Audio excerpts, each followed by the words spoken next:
Welcome everyone and start.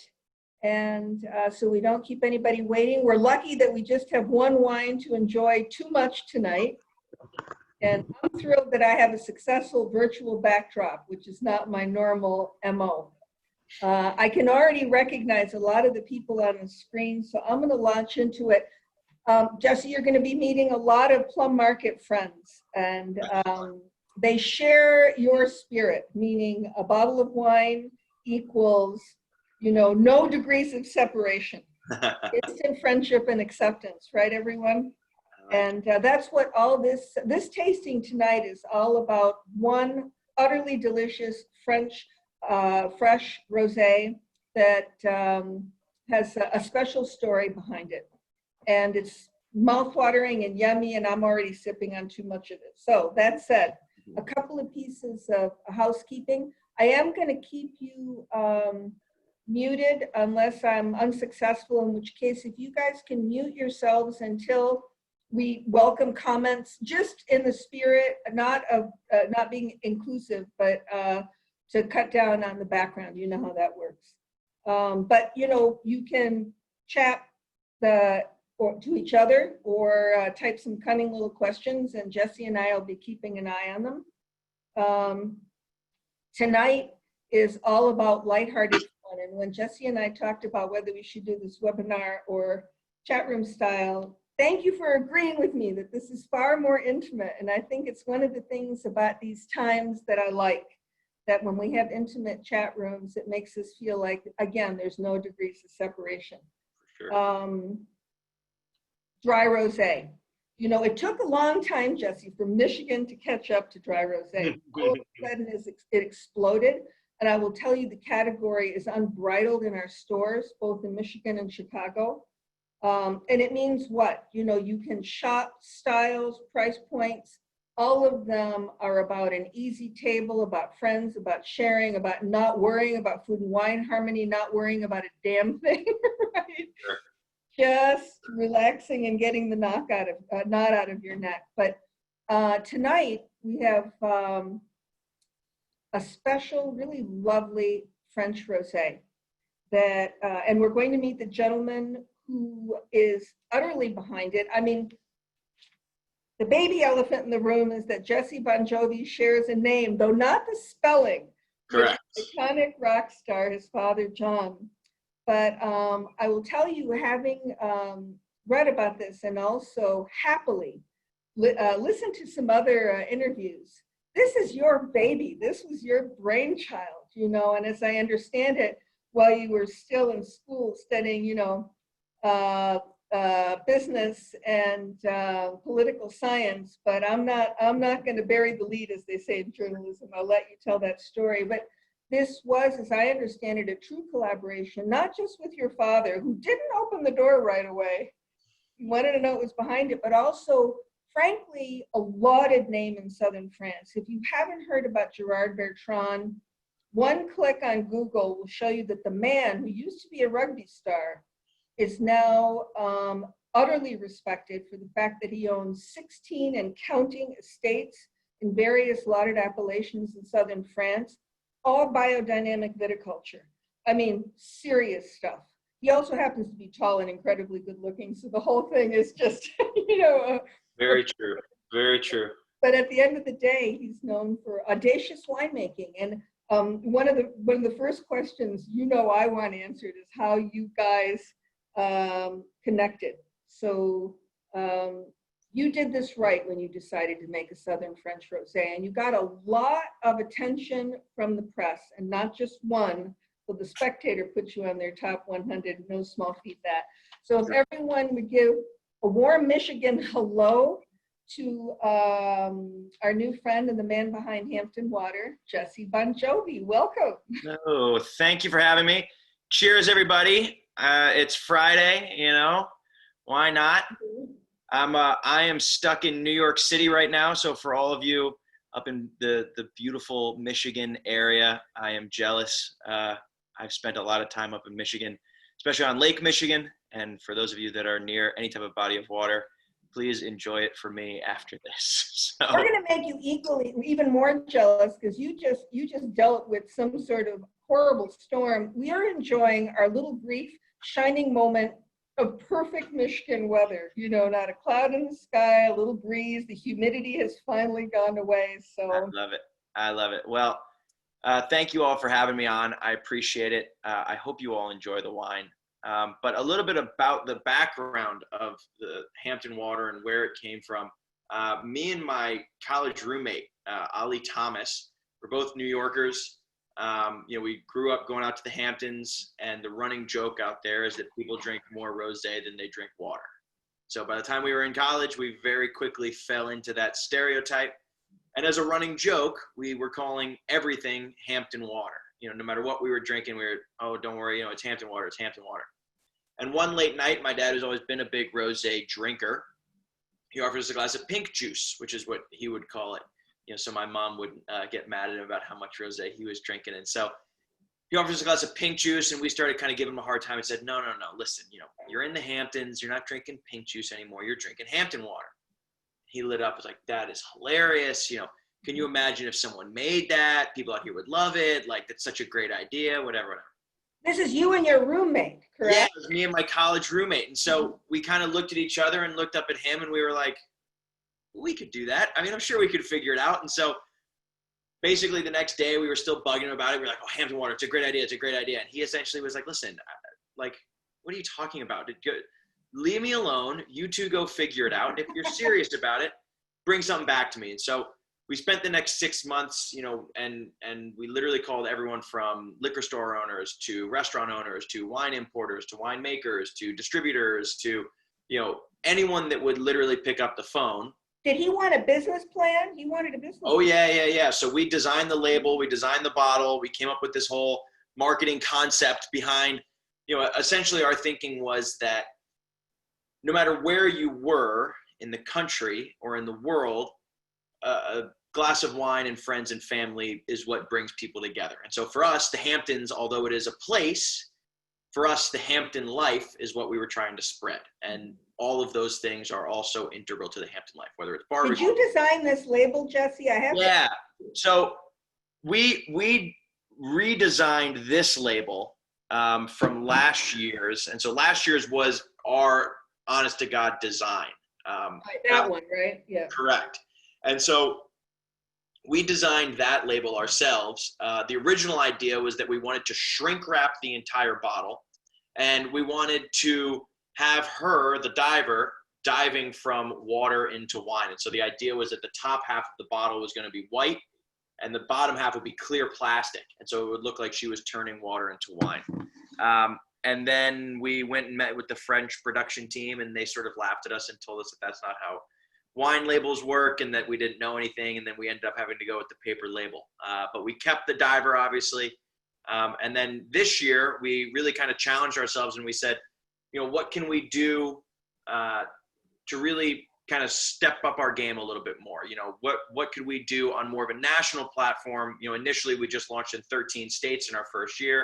In our second year, we were in 22 states, and we knew that going into this year, we wanted to roll out nationally. And we knew that with so much competition going on in the rosé market, that we really needed to stand out even more. You know, and so things like the glass stopper, things like the strawberry punt, Right. the diver image were all very iconic. They were all very I just noticed that. That is a seeded strawberry. exactly, which is one of the tasting notes you get. So it's meant to look like a strawberry.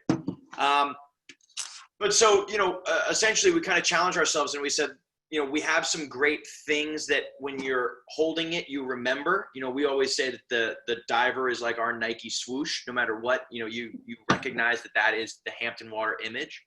But when we were on a shelf next to 40, 50 other rosés, we got lost in what we were describing as the sea of pink. And so we really challenged ourselves to say, how can we jump off the shelf even more? You know, what's going to stop someone in the aisle as they walk down? And so we reimagined the label, and we took like 6 months to redesign this whole thing. And we put in that sunset image, and we always joke and say that, it matters what day of the week it is, but some days it's a sunset and some days it's a sunrise. But you never really know when you're drinking Hampton water. I got to tell you, it's a killer image, and whoever Drew her did an amazing job because she looks very real. You feel the tension in her body as if she's an athlete. Mm-hmm. And anyway, I pulled you away from your story, and I'm sorry about that because this is what ended up happening when you launched it, right? Exactly. So, basically, like I said, we have this concept, we have this idea of wanting to share the Hampton life, bring people together through a bottle of wine, share the kind of family and friends and fun that we had all enjoyed in our summer. And essentially, the idea was that we wanted it to be all year round, and we wanted it to be all over the place. So, our whole thinking is we were like, why does rosé have to just be a summer thing? We drink rosé all the time. Why can't other people? And so the whole idea was that it doesn't really matter when it is. It doesn't matter where you are. If you're drinking Hampton water, you're living the Hampton life. And so we come up with this whole concept, and we bring it back to my dad, and basically are like, okay, hey, remember, 6 months ago we had this idea. Well, this is what we've come up with. What do you think? And he fell in love with this idea of it being more than a rosé and it being a lifestyle brand. It really kind of trying to transcend the French rosé world. And our whole thing was that, when I came up with this idea, I was 21, and 22, 23 years old, you walk into a wine store, there's a million reds, there's, and nowadays there's even 100 rosés in some places. It can be very intimidating, and people are often worried about, am I really going to spend this much money on something like this? If I buy it, is it going to be good? All of these things. And so we wanted to make our bottle something that was super approachable, something that was super fun, and that appealed to not only people, younger people like me in their 20s, but people, older, like in my dad's, in their late 50s and 60s. And so we wanted to kind of, we looked at the market and the world and products like Dominat or, Miraval or Whispering Angel. And if you're, my dad's age and you walk in and you know a little bit about French wine and you go, okay, I know these are good. I know this is Provence, whatever. But if you're 25 like me and you go, I don't know really much about this and I can be intimidated by it. And you're sort of looking at it as like, oh, this is something to save, for guests or whatever.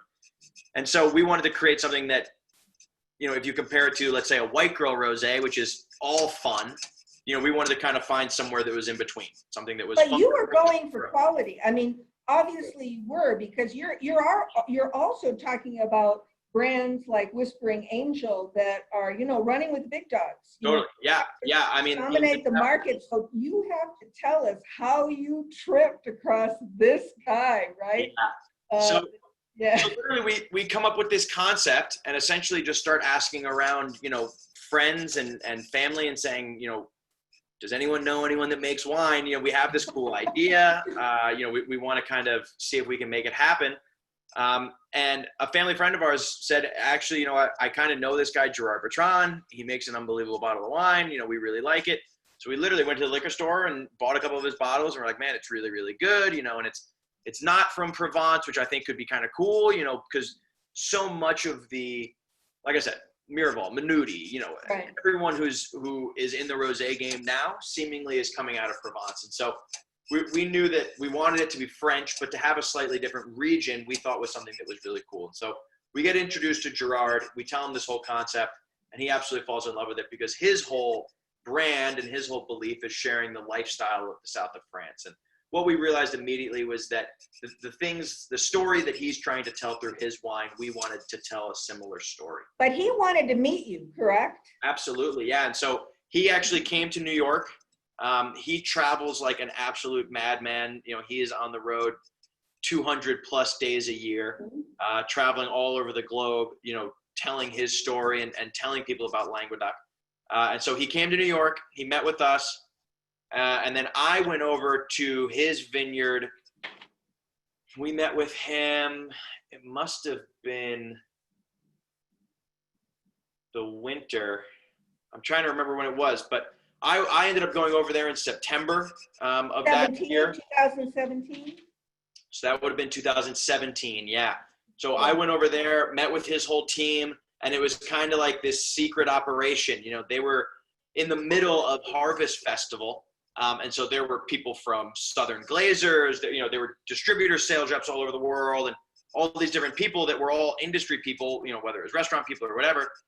And there's this like 23-year-old kid who like doesn't really belong there. And people are like, who are you? And I'm like, oh, I'm Jesse. Like, you know, I like basically telling people that I won a trip. Like, but how cool is that? That obviously you were not with your dad at that moment. So this is the time you could hide in plain sight, correct? True. You know, and so it was a great trip. I spent 10 days over there, you know, met with his whole team, got to, you know, do an actual harvest, which was incredible. You know, got to spend a lot of quality time with Gérard, and then I came back over, and basically the rest is history. You know, we ended up. Were you on the coast, or were you further in? Because yeah, so I was looking at this map earlier. I can't remember the color, but so you can't see my mouse, but right about in the middle, if you go from where it says Mediterranean and go straight over that small dark green node down more on the coast, the town is their home. Yes. And so that's where Gérard's vineyards are mostly located, and they're obviously, I mean, they're spread out all over the place, but that's where this is where he has properties in all these areas in the Languedoc, and saying the Languedoc is like saying Texas, but you know, these are all biodynamic estates, which is just spectacular. So you were harvesting, you were here when you first met? So I was, well, we were in New York when we first met, but yeah, so his Hospitalet, which is their main chateau, you know, they have a hotel there. It's absolutely beautiful, right on the Mediterranean, is in Narbonne. And so I spent, like I said, 10 days there, and then we ended up agreeing to actually do the product together, and we went back over in December of that year and actually did the blend. So this time I brought my dad, and thankfully there wasn't many people there. But it was me, Gérard, Ali, and my dad. We jumped on a plane. We went, did the blend with him, spent 5 days literally with eyedroppers and test tubes by the end of it. Actually, how heavy was that basket that Jon and Gérard were dumping grapes into? You know, it was kind of like funny and cool for the picture at first, and then as I'm walking down the rows, they decided to fill it all the way up, and it is grueling work, and it is hot there. This is August, right, Jesse? So that was early September. Okay. When they do their picking. Yeah, there you go. Well, he looks absurdly pleased with himself. Does he know if he's got Syrah, Grenache, Cinsault, or? So those were Syrah grapes. It was interesting when we were over there, the Grenache grapes weren't quite ripe enough. And it was very amazing to be able to walk through, you know, a vineyard like that is obviously spectacular no matter what, but to walk around with Gérard and have him literally, okay, taste this grape and explain to you, notice the skins taste like this, and the seeds are a little bit bitter, but you know, you get this sweet juiciness, and you know, now try this one. This one isn't quite ready. And so it was amazing because we walked through, you know, we're trying all these different grapes, and the Grenache grapes, he said, okay, taste this. And we were like, okay, yeah, it tastes fine. He was like, no, these need at least 2 more weeks. Let's hope it doesn't rain. We'll come back and check it later on in the harvest season. And, you know, to have his attention to detail, you know, Gérard always says 1,001 details is what makes a great So you guys are at the sorting table together here, correct? Oh yeah. I mean, you know, we were, but we knew from the beginning, you know, there have been so many different celebrity products, you know, whether it's alcohol, whether it's, you know, whatever. And our whole thing is that so many, in our minds, so many people have tried to do this, you know, whether it's a tequila or a vodka or whatever, or a wine even. And I think that many celebrities just say, oh, well, it's me and I have lots of fans, and so it'll sell. You know, people will like it and people will buy it because it's me. And what they don't realize, I think, so this picture is actually from where we did the blending. So you can see these bottles went all the way down that wall. There's probably 50 different bottles, and it was all different. That's you, right? That's me. And so it was all different varietals in each bottle, and Gérard explained to us what each one was, and then literally we spent the next couple of days putting it into glasses and then putting that into test tubes and figuring out what the blend was going to be. But but like I said, our whole thinking was that there have been so many celebrity brands that have really come and gone, and we wanted to have real staying power. We wanted this to be a real family business, something that we could have for the next 30 years, and not just something that was a vanity project, not just something that was a flash in the pan. So if you have a bottle in front of you, you'll notice that nowhere on here does it say Jon Bon Jovi. That on the very back in very small print, our names are actually on it. But unless you're all three of your names, which I thought was dead cool, in the bottom left-hand corner. If you turn the bottle around, everyone look. But that was something that was new this year, was adding our names, because we wanted this to be something that was a standalone product. We didn't want people buying this just because they were fans of Bon Jovi or, whatever it was, because we wanted it to be something that if you had never tried a rosé before and you were new to rosé, it was a beautiful label, it was a cool looking bottle, it was something that jumped off the shelf. If you knew if you knew a little bit about rosé and you were looking to try something new, you may have tried a Provence rosé. This gives you Languedoc, and so it's a slightly newer, a different kind of area, a different region, and so it's a pretty spectacular, different thing to get to try. I want to know did you fall in love with wine during this whole process? Because I'm sitting here tasting this, and if you don't mind my describing it to our friends. Sure. Or being, we're not letting them opine yet, but I'm going to momentarily.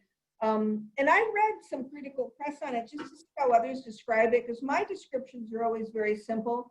But what I think is so cool about this, and just to bring this to everyone's attention, it's dominantly Grenache, which figures down there, correct, but with a significant amount of Cinsault that's very similar to Grenache and makes spectacular rosé, not only in the Languedoc but Provence.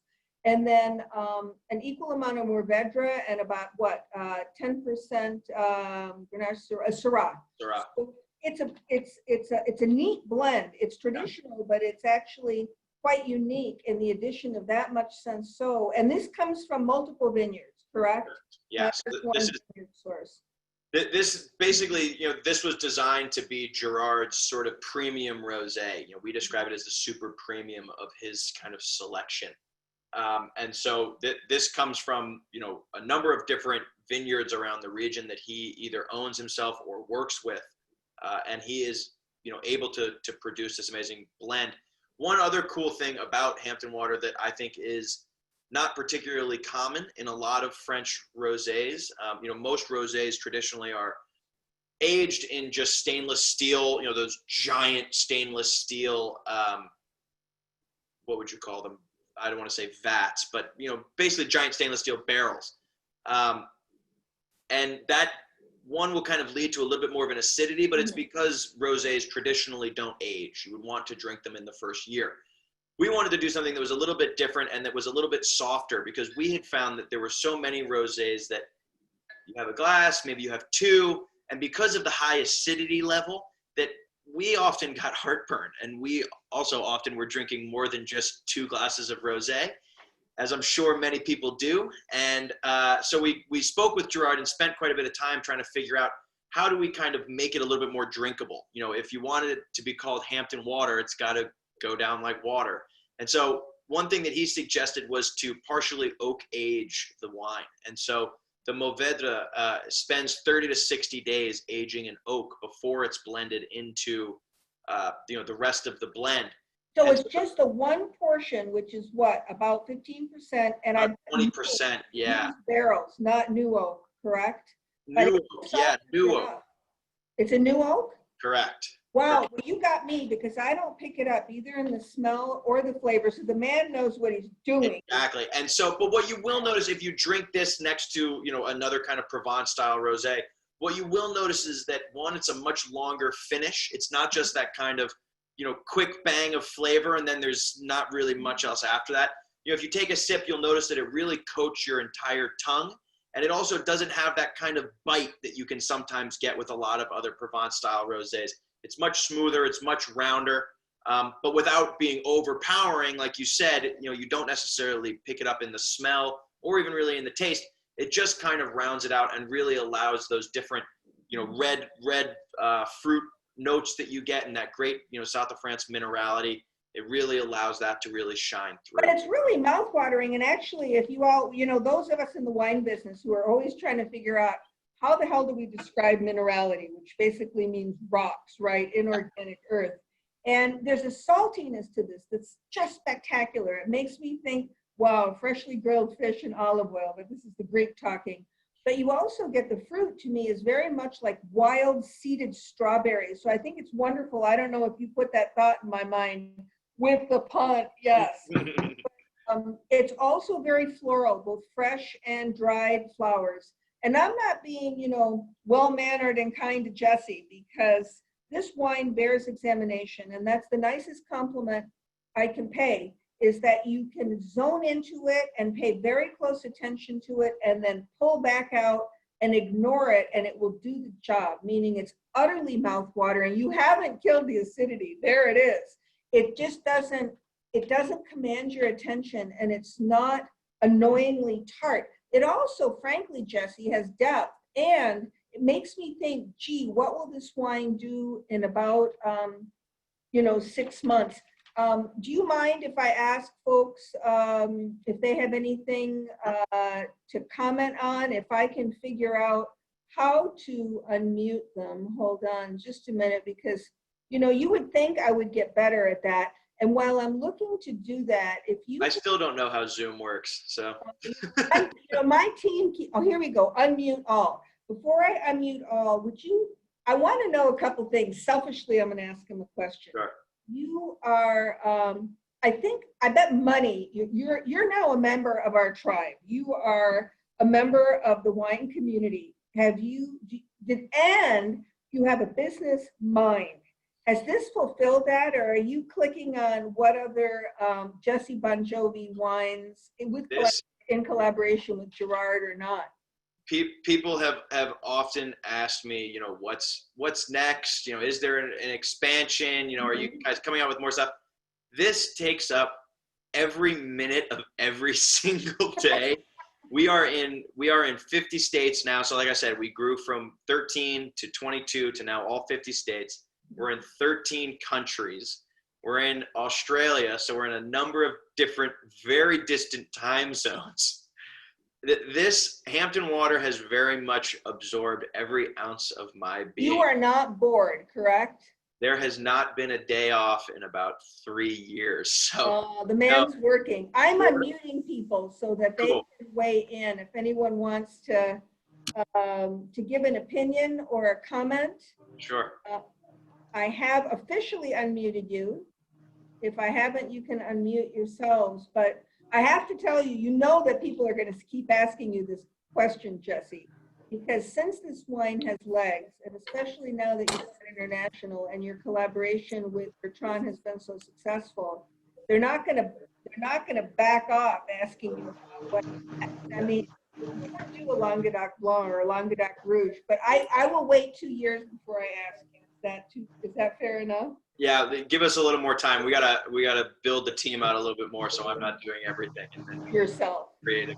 Anyone want to make a comment or tell us what you're eating with this mouth-watering? It can wrap itself around anything. Who's not shy? Who's had enough rosé to drink? Who will pipe up? Jennifer, you're laughing. Do you want to say something? Robin or Norm? Come on. I love the balls for him to wear a Notre Dame shirt to a Michigan.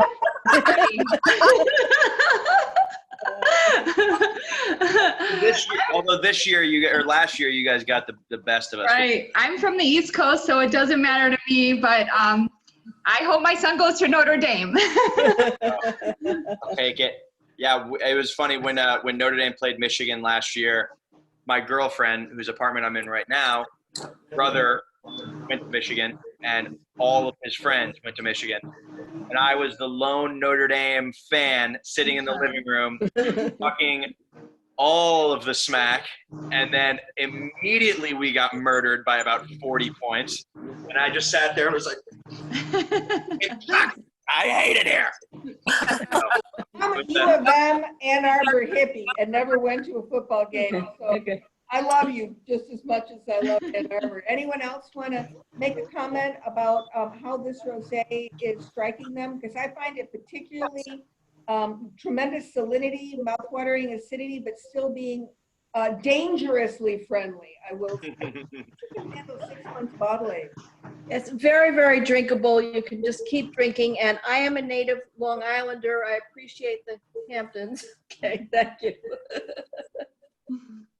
I like it. Well, thank you. Yeah, you know, again, but one thing that, and it's funny, as I've traveled around the country and telling this story and getting the word out and getting people excited about Hampton Water, you know, it's funny, the different regions that we're in, people have sort of different descriptors of it. You know, they'll try it and they'll go, oh man, this is a total patio pounder, or this is a porch pounder, or this is a pool pounder, or this would be perfect for the lake, you know, and it's funny, like everywhere we go, people seem to have a slightly different, like, oh man, this is so great. I could totally picture this in, you know, fill in the blank for wherever they spend their weekend drinking. It's pretty cool to see people react to it around the country.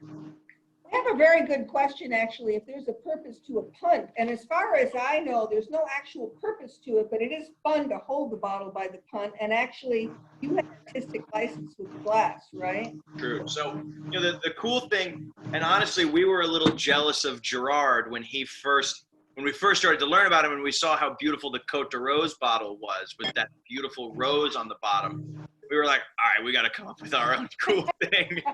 And so, you know, he really inspired, you know, the creativity with that, and the strawberry punt is something that we've, you know, really taken on as our own.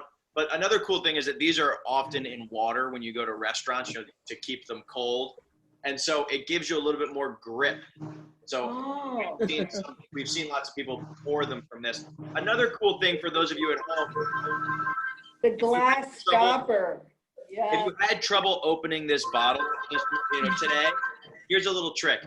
So it doesn't twist off, which a lot of people will try to do. Somebody answer the phone or mute. Oh, I'm sorry. If you just yank on it, it doesn't, it's hard to get a grip on it. But here's a little trick. So imagine you were popping a bottle of champagne, like trying to shoot a bottle of champagne. Push on it with your thumbs, and it'll come up halfway, and then you can just pop it open. So it'll do that, and then it comes off easy. But thank you for telling me, because I was feeling like an idiot. I was having a hard time with it, though I love glass closures. I mean, they're premium. You spend a little money on this, you know. Great. Well, you know one reason that we were really drawn to it, and again, you know, with Gérard's real focus and passion being on sustainability as well as, you know, moving towards biodynamics, is that cork, you know, a regular cork comes from a cork tree, and there's a finite amount of it. This makes this bottle 100% recyclable. And so it was something that was very important to us, that not only could you reuse this bottle, you know, we've seen people fill it with olive oil, use it as water bottles in restaurants, you know, all kinds of different things, because it'll never leak out because of this glass closure. But if you throw it away, then you can always just recycle the entire thing. And so that was something that was really important to us, was the sustainability factor of having that glass closure. Bravo. Thank you for telling us how to open it, because Robin and I have been sitting here for 15 minutes trying to get the top off. Just use your teeth and you'll be I have to tell you, Jesse, you're hearing from a beloved longtime guest. It's got a heart as big as Texas, as I've mentioned before, but it's a little spunky. So thanks for weighing in, Norman. I want to hear two things. I used a screwdriver to get it to. Oh, well, at least you didn't saber it like a bottle of champagne.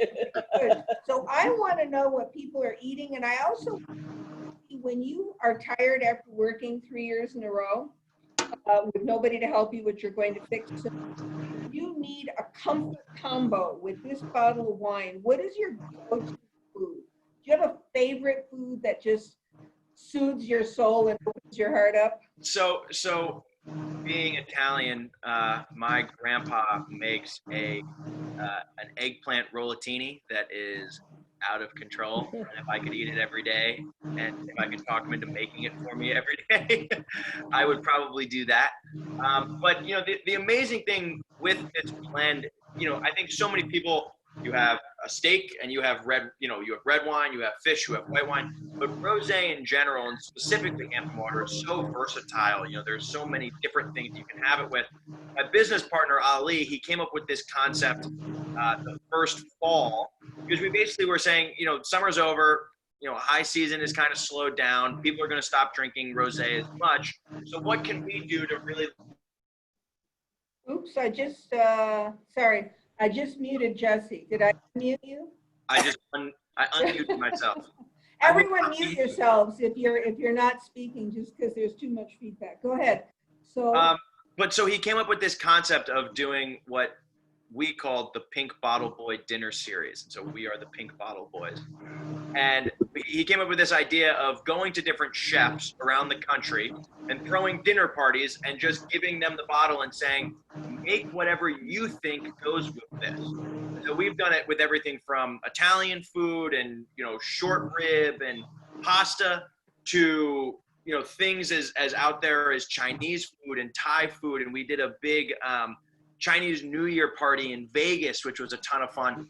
And it pairs with all kinds of different things. We did a barbecue one down in Texas. We did a big seafood one down in Miami. The whole thing was giving it to these chefs and let them decide. But it was amazing because it showed the versatility of the wine. And so it really does pair incredibly well with all kinds of different things. And you have access to a lot of top chefs, because correct me if I'm wrong, your father's foundation embraces culinary generosity, and so do you. Correct. So, you have to tell us about World Central Kitchen. Everybody hang tight for a minute, though. This may not involve Michigan at the moment. That's going to tell us about this, and also a concert that's coming up, right? Yeah, for sure. So, one thing that was really important to us when the world kind of shut down back in March was, how can we give back? And my dad has had the Soul Kitchen, which is a what they call a community kitchen in New Jersey. They have 3 of them now, and the whole thing is that there are no prices on the menus. If you can afford to pay, it's suggested that you pay $20 because that will cover your meal and someone else's meal. And if you can't afford to pay, there's no pressure or anything like that. You can come in, you can wash dishes, you can help clean up afterwards, help out in the garden, something like that. That gets you a voucher and you're able to come in. And so what we've seen is that has had a tremendous effect in our community, in the communities that these restaurants are in now. But when Corona happened and the pandemic started, those resources were needed more than ever. The kitchens were packed. They were feeding tons and tons of people. They weren't open, but to-go meals, because there was so much need because people suddenly couldn't go to work.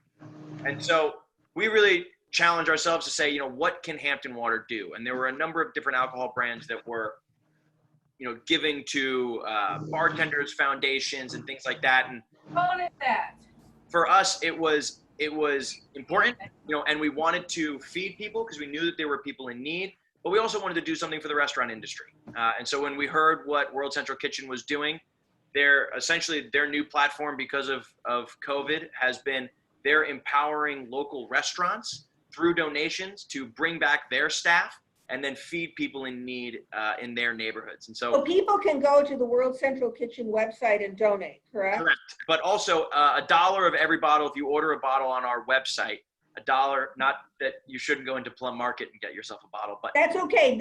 These are extraordinary times, and you know what? We've talked about it. There are no degrees of separation, Jesse. They can go to your website if they don't pick it up at Plum, and they can know that $1 is going to World Central Kitchen, correct? So, correct. So $1 of every bottle that we sell for the entire month of August is going to be donated to World Central Kitchen, which we're super excited about. And to celebrate that that initiative and that operation that we have going, we're going to be partnering, we're partnering obviously with World Central Kitchen, but my dad is actually going to do a live stream concert on August 14th on our Facebook page. So if you don't... Fantastic, August 14th. August 14th at 7 o'clock, you'll be able to watch. My dad is going to put on a live show. We're pretty excited about it. The old man has been itching to do something fun. So. You know what? He looks pretty good for an old man. And I've got to tell you, I'm showing this picture because we started lighthearted. We're going to end lighthearted. But one of my favorite things that I heard about your dad, from your dad's mouth and listening to various interviews, is his stone pride. I think he was choking back tears, saying that it thrilled him to call himself your employee. So proud of you, you know, he really is. And I find that very touching because this is really, how did you say this is from your family to our family? For sure. You know, and that's what it's all about. You know, like I said, my dad's love of rosé, you know, he's been a rosé drinker, like I said, for 15 years. And no matter where we were, whether it was a family vacation or, you know, going out to the Hamptons or, you know, sitting around having dinner on Thanksgiving, we were always drinking rosé. And so for us, it is a family drink. You know what I mean? It's what we have around the house. And so for us, it was always bringing people together. It was always what we had with friends or with family. And so we wanted to share that with people. So that's really. Well, I have actually 2 comments. Somebody's having a killer time having it with camembert. So let's face it, you know, rich cheese, mouth-watering dry rosé, fantastic. And then one of my dear friends, Andy, wants to know if you've kept all the menu maps and recipes from the chefs and dinners. Do you cook? I do cook, and actually, if you go to our Instagram page, we have a recipes tab, and it's all different recipes that not only pair with Hampton Water, but you can actually cook with Hampton Water. And so it is, there are some pretty delicious things from desserts to the chicken piccata recipe. There's a bunch of cool stuff. So you go over to our If you Instagram. insist on cooking with Hampton Water, I suggest you have the 18 and the 19, drink half of the bottle of the 18, cook with the rest of the 18. Do not dump the 19 in the pot, because it may bite you because it's just too good. Does anybody else want to comment? Have I unmuted you nicely before you go away? Hold on. Unmute all. I'm unmuting everybody in case anybody wants to give Jesse a real/virtual hug. In these times, you know, you brought us together. Thank you. I can't thank you enough. Any last comments from the Academy? Anybody eating something particularly delicious other than camembert that they want to share? Jesse, can you share that recipe for eggplant rollatini? Oh, yeah. That will have to be removed from my grandpa's hands when he is Okay. when he is gone. That is a family secret, and no one will share. Where in Italy does Bongiovi family come from? So we are from northern Italy. It is an area called, I always forget. Is it in the west, in the north, in the east? I want to say it's He's Shaka, breathing very Italy, heavily. or maybe it's Cannes, Italy. It's one of the two. But my uncle told me like a while ago, he's like, it's easy to remember because it's Shaka Khan. But then I always forget, is it Shaka, Italy, or is it Khan? No, but the next time you can get on a plane safely, you're going to have to go visit, and they might give you the recipe. True. Very true. Very true. We look forward to your continued success in whatever form it takes. And you know what? One can say that this is lightly a celebrity rosé, but your heart and your sweat equity are so obviously behind it, Jesse, that I'm personally so happy to know you and look forward to your future unfold, and to keep an eye on this label, and so will all of us. Thank you so much. Madeline? Yes. Madeline?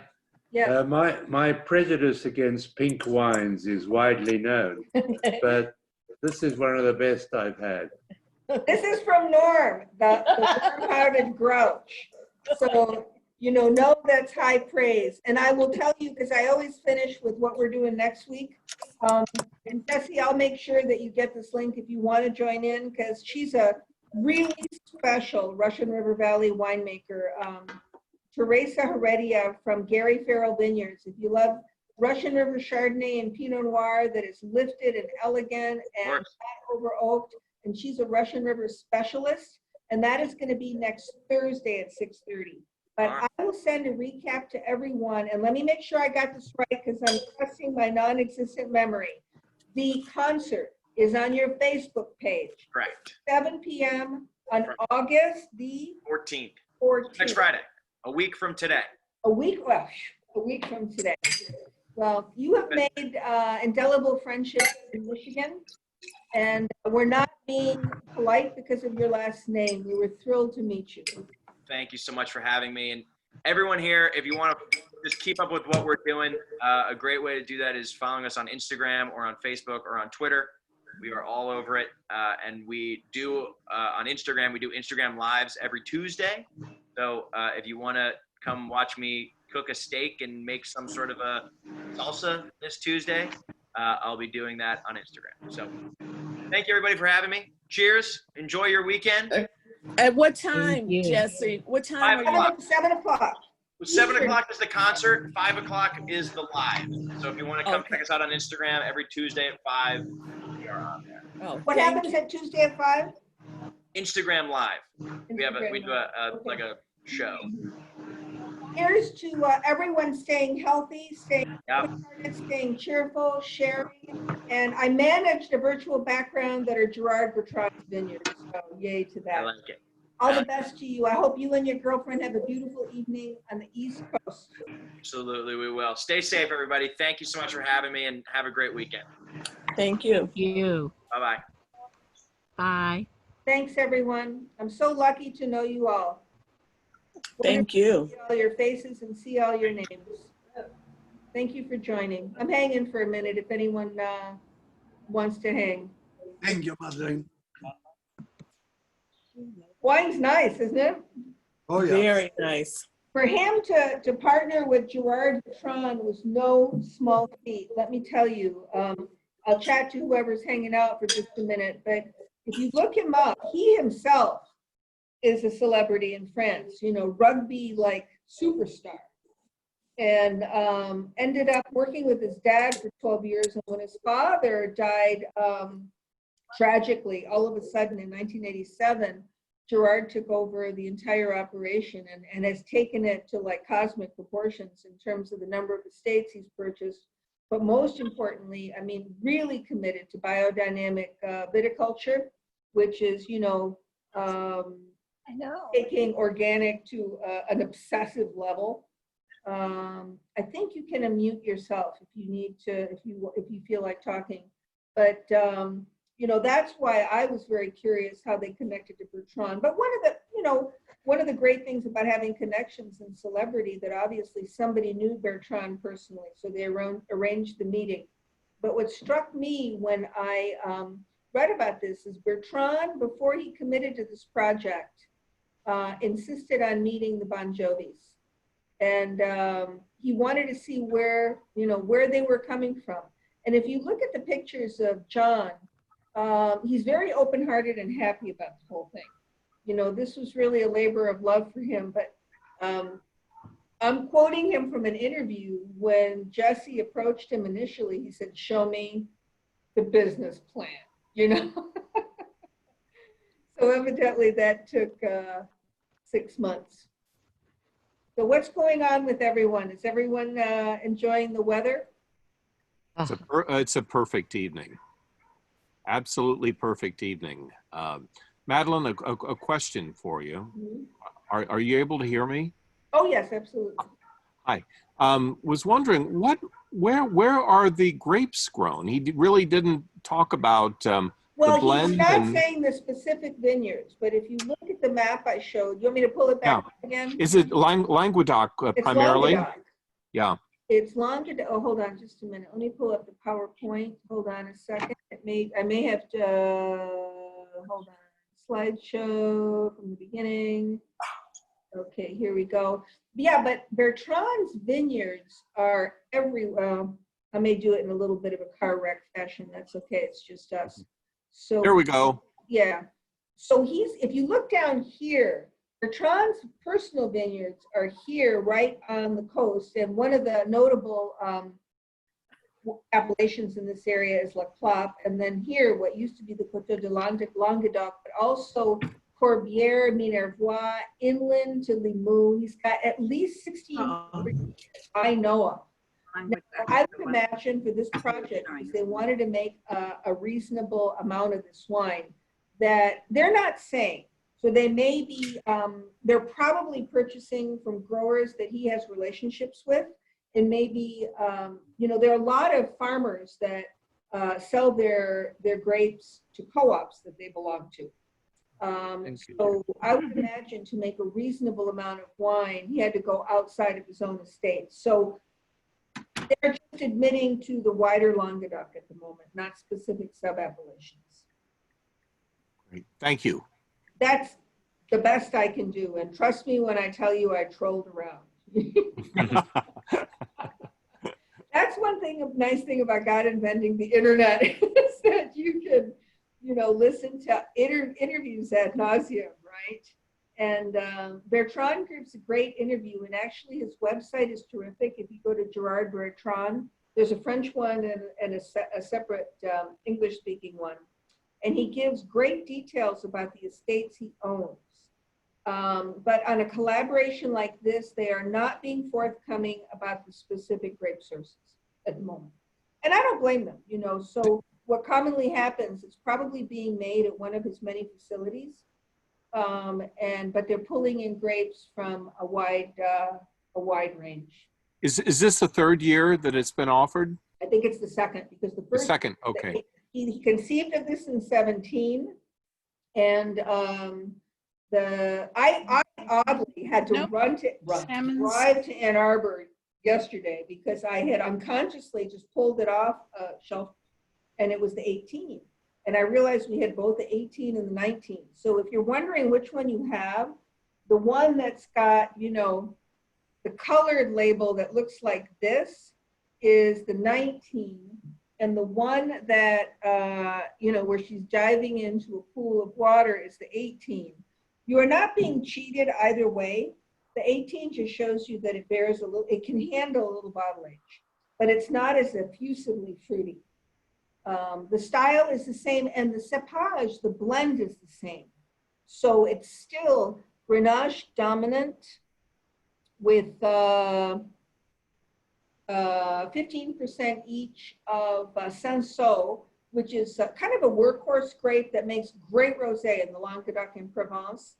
Mourvèdre, which he said was barrel aged in new French oak, blew me away because I don't smell it or taste it. But that's just 15%, and then 10% Syrah. We're having fun at Terry's house tonight. We're tasting this with the Breeze Estate, a good Michigan wine. Oh, and excellent. It's very interesting to contrast. Hi, Terry. You know who I booked actually? Hi, Madeline. Next week is Teresa Heredia from Gary Farrell. The following week is the superstar of Northern Michigan, man. It is Brian from Left Foot Charlie. So we're going to have the owner winemaker of Left Foot Charlie, and we're going to taste 4 of his wines. And per usual, it's optional. But there's one of the white blends that he's sending down from the winery, because it's winery only. Oh, great. So that's kind of cool. I didn't forget Michigan on the Riesling tasting. I got some heat for not including Michigan Riesling on the Riesling tasting, but that's why, because I knew we were doing Left Foot. Sorry, go ahead. Could you tell us a little bit about next week? Next week. So Gary Farrell is a winery in the Russian River Valley. There is a Gary Farrell, but the winery was sold, and a new winemaker was hired, and this is the woman we're going to meet, Teresa Heredia. Though her Hispanic wine growers and harvesters call her Teresa, so I call her Teresa. She joined the winery, I think, over 5 years ago. I forgot. I'm going to remind myself of the date, but this is a woman who was an expert in cool climate Pinot Noir and Chardonnay from Sonoma Coast, working for Joseph Phelps, their Firestone project, and also at a Burgundy producer in France. And she not only came into Gary Farrell and didn't skip a beat, but elevated the quality, and is a Russian River specialist. So she's going to show us her maps about the particular snippets of Russian River and how very different they are. And one of the wines you're going to be able to purchase if you choose to, though it is the pricey one, is her single vineyard Hallberg estate, which is from a cooler swath of the Russian River, closer to the Pacific. The 2 baseline wines we're going to taste, and by baseline I mean, not site specific, are the Russian River Chardonnay and Pinot Noir, and they're moderate premium. The Hallberg is not crazy, but it's $50, I think, if memory serves, but it's well worth it. It's single site Russian River Pinot Noir. And I've been in love with this woman as a human being and as a winemaker for several years now. She's utterly open-hearted, totally true to herself. And you want to talk about the chutzpah she had to do this. I met her the first year she took on as winemaker at an event at the winery that was populated pretty much with master sommeliers. And she didn't skip a beat. She talked to us all. She told us her vision, and now she's proven it. It's in the bottle. So it's very special. I'm really, really happy to have her on. It's one of the cool things about having longevity in the industry is occasionally going, hi, do you want to join us? You know, I'm always prepared for no, but I'm very happy when they say yes, right? Thank you for staying on. Elaine, did you have a good time tonight? I just, let me unmute you. I'm trying to unmute you. Hold on. Hold on. Unmute, oh. Okay. Oh, this has been fabulous. Thank you so much. Oh, you're welcome. You had fun? Oh, very much. And I was able to connect with Mike. I normally go to the plum market on Plymouth Road, but they didn't have the wine, so I had to go over to the one on Maple. Oh, so, and do you know who's right here looking at us in his hand? Oh, there's Mike. Hi, Mike. T-shirt. Yeah, he's Mike been he's been wonderful. Mike, well, I'll see you on Monday. Yes. Mike is one of the reasons even if I'm grumpy, I like working for Plum Market because he hides in plain sight. It's like asking ESPN what he thinks. Mike, did you enjoy the tasting tonight? I did. You know, I wasn't skeptical, but I was interested in the story behind it. And I knew some of the story, but I found Jesse to be impressive. I mean, anybody who's a graduate of Notre Dame is probably going to be impressive, and you don't get into Notre Dame on the Bongiovi name. No. John might have something to do with taking care of tuition initially, but you've got to do the work. Absolutely, but I liked the background story. I was interested in that his dad said, "Okay, hotshot, you want to do this? Give me a business." Right.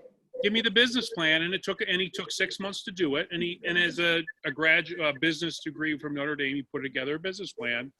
And yes, he got lucky, I guess, with a friend who knew Gérard Bertrand. And the connections, but he still made it happen.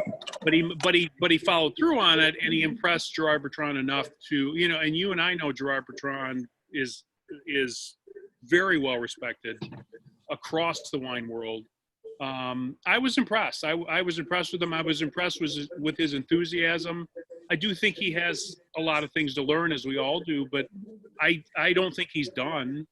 No, and he's not resting. He's not resting. He's working it. You know? He's working it, and I was impressed. He impressed me. So I'm glad I chimed in and listened in. And I always try to learn more about what we're selling and the wine. And it's not only the Bongiovi wine, it's impressive. And so there are some celebrity wines out there that are impressive. There are some celebrity wines that are not. Or as he said, they're just the celebrities aren't into it. He's into it. And he didn't take the easy route. No. He didn't take the easy route. You know what? Even in the change from 18 to 19, I'm the idiot that had to drive back to Ann Arbor to pick up the tasting and both. But I'm really glad because they've upped the game. Yeah. They didn't just change the packaging, they tightened up the style of the wine a little bit. Yep. And that's a Bertrand thing. He tweaked it. But it bears examination. Yeah, I agree. And 18 impressed me, 19 impresses me. So I look forward to see what he's going to do going forward, and whether he goes into reds or whites with Gérard Bertrand. I guess he can do that at this point because I think he's garnered enough respect, and he has Gérard Bertrand, so good for him. Absolutely, good for him. And you know what I also like? He's hit the price point just right. It's $20, right? Yep. $19.97. But, you know, I hope he keeps it there because it's just right. Moderate premium, right? Yep. You know, it tells a story if you scooch under, it tells a story if you scooch over. And I think he was, you know, he got into it not to be serious enough, I guess, but not too serious. And I didn't know about the punt. I didn't know about the strawberry. I didn't either. So I learned that, but you know, he so far he has done everything the right way, and I appreciate the fact that Gérard Bertrand wanted to meet them before he was gonna, you know, jump in with them. So, you know, no matter what the checkbook said, right, he wanted to meet them, and he said that. You know, another thing too that was actually, this is a good operator. I had a hard time getting that glass cap off. Yeah. They know they have a little bit of an issue, and he ran towards it. He didn't hide. Right. You know, which is really cool. Yeah. And I bet money that they are adjusting it for 2020 vintage to make sure it comes off. So, all right. Thank you for being on, Mike. I always appreciate your company. Yeah, no problem. You've been very quiet, but I hope you had a good time. You're in your beautiful backyard. And Elaine, thank you for your company. And Terry.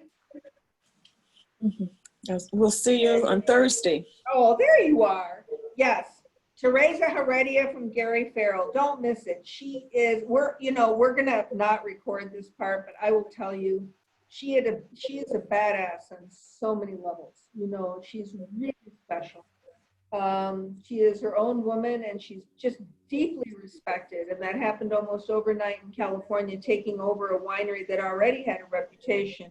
She elevated it. You know, she actually is showing the delicacy of some Russian River executions, which, you know, if you consider Costa Brown, is no small feat. So thank you, everyone, for your company. Have a great evening.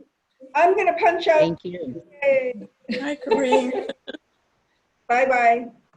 Bye-bye. Bye.